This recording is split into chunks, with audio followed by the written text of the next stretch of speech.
So, ayan, what's up mga puding ito. Siyempre, nandito tayo sa lapit layo doon. Medyo, siyempre, sa hindi nyo matatakpan. So, may tatry tayong shade sa ating lipstick.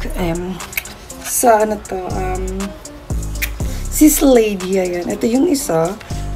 Tapos, ito yung, ano niya, Caroline. Kung paano mag-combo. Ako, hindi naman ako talaga totally marunong mag-combo-combo. Ito yung parang pink. Ito yung parang pink. Ayan. Tapos, dalawa itong in-order ko eh. Tapos, itong isa is robe. So, ayan. Itong Sis Lady. Gagawa tayo ng tinatawag na mix. Kasi hindi pa ako nakapag-try ng tinatawag. Yung mix-mix na, yung parang pa-makeup na mix-mix natin. So, yan. Eto, may natutunan lang ako. Parang trippings lang siya. Pero pag tint kasi ito, diba, sa Sis Lady, sobrang ganda niya. Search niya lang ito sa tawag nito. Search niya lang siya sa Sis Lady ng mga yellow basket. Pero more on, mas maganda bumili kayo sa mga, tawag to sa mga mall. Kasi doon mas maganda, makikita niyo pa. Kasi minsan yung iba, di ko alam kung may mga peke daw eh. So, ayan, gigantuin ko lang siya. Itong red, gaganyan ko lang. Magko-combo tayo. Pero may pang-combo ako dito eh. Itong Sis Lady na to, na kulay red, na tinatawag is Rogue. Correct niya lang kung tama. Ayan siya. Ayan yung ano niya. Ayan.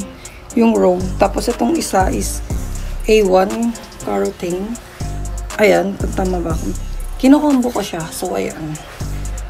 Tapos, depende sa outfit kung anin ko siya. Tapos, yung pinaka-last ko natin na combo, ito. Itong, ewan ko kung paano siya pronounce. Revlon. So, ayan. Ayan yung lipstick na ginagamit ko. Bali, pag gumagamit ako ng lipstick, hindi lang po siya isa. Bali, 3 po pang-last. Ayan. Revlon na nabili ko to sa SM Molino. So, yun. Kung familiar kayo.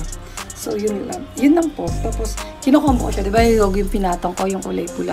Minsan yung kulay pink, para hindi siya masyadong dark pink. Hindi ko lang alam, ma'am.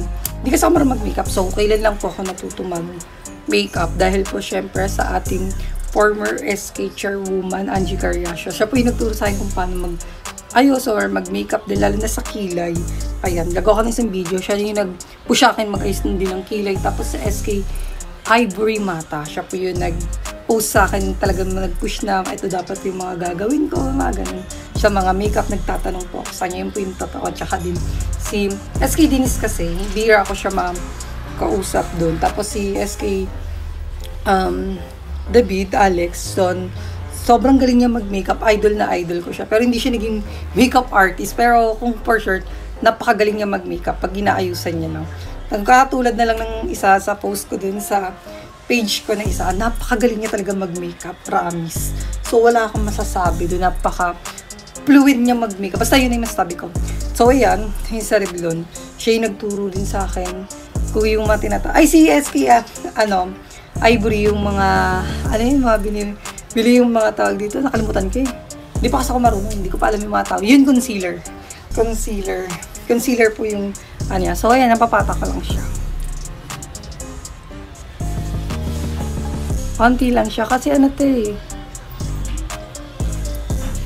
maganda dito kasi, pag naglalapat na siya, tinted niya talaga. Talagang nakadikit na siya. Kahit uminom ka ng tubig, hindi na siya malolos. Kumbaga, pang isang buong araw mo na siya. Kahit kumain ka ng marami, sobrang ganda. Maganda talaga tong Revlon din. Ito yung pinaka-last ko talagang pinapatong. Sobrang solid niya. So, yun, syempre, gagawa ko ng mga vlog, ng mga ibang content in my YouTube na ako na siya ipopost dun sa mga gagawin ko na ipapaliwanag ko na iba. Pero ako, hindi pa talaga ako marunong mag-makeup. Talagang tinatry ko pa lang talaga siya mag-makeup. Yun lang, tinatry ko pa lang siya mag-makeup. Sobra, bali. Siyempre, dapat, di ba? Yun, so, ayun. Sa kilay talaga, nag-push talaga sa akin talaga dun. Si former SK chairwoman, Angie Carriacio, so talaga nag-push sa akin about sa makeup, sa kilay. Talagang inasarasan niya, kaya talagang nakita niyo yung kilay ko, yan talaga yung minaster ko. Pero that time, is lipstick muna tayo. Ayan, nakaganyan lang po siya. So, ayan. Tapos, gumagamit na rin po ako ng ating, dati hindi rin po ako gumagamit ng setting makeup. Settings makeup po, ayan. So, ayan. Eto, binigay ito ng jowa kong demonyo. Ay, nirigalo niya pala to nung second monthsary namin. Second monthsary. So, ayan. Binigay niya to. Buy one, take one to binili niya. Ayan. Ito yung tatak niya. Dati hindi ako marunong gumamit ito.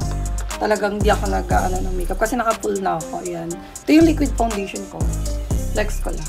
O2O. Ayan. Ito yung ginagamit ko. Beige ang aking skin tone. Skin tone ko is beige. So, yun. Tapos, ayan. Ayan. Ginagamit ko na setting spray. Ang tinatawag na pang lock makeup. Kung tawagin nila. So, before, hindi talaga ako marunong gumamit nito. O kumbaga parang wala akong alam sa mga ganito talagang makeup. Kailan lang po ako natuto? 2024. In October talagang pinush ko. 2023, nag-aaral na ako, more on nood pa lang. Pero noong that time, hindi pa ako makasabay kasi sa mga makeup talaga na, alam mo yun, yung ginagawa nila. So, ayan. Ito yung ginagamit ko last sa ating makeup. Oh, ayan, diba? Ano na siya, lakas siya makapag-fresh. Hindi magiging kaki na tinatawag yung pag-makeup mo. So, ayun mga kapuding, yan lang po yung, ko. Thank you so much po mga kapuding. Thank you. Yan lang po yung flex ko lang po in my makeup. Ano po yung mga ginagawa ko. So, salamat.